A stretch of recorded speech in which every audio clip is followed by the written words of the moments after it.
So, ano daw itong publics? Yung public sa marketing is yun yung mga group of people that influences business activities of companies. So, meron tayong iba't ibang types of o kinds of publics. Yung financial publics, yung mga bangko. Definitely bangko yan, central banks. Financial publics.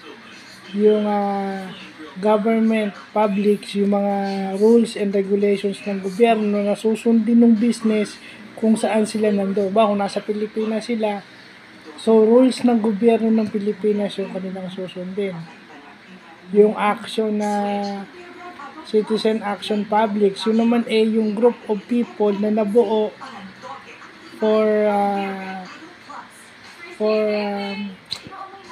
a common cause. Kaya nga citizen action publics. Kumbaga yun yung yun yung may corporate, yun yung may social responsibility nating.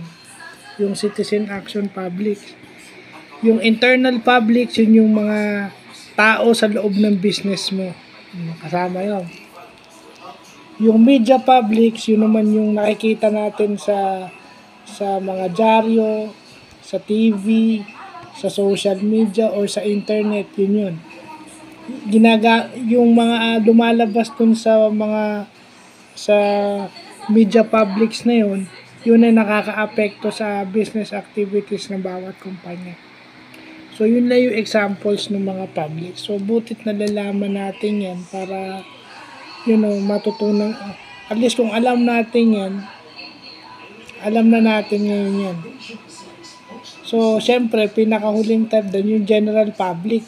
Yung general public is may concern sa brand. Diba, yung product mo is brand. May brand yung product mo.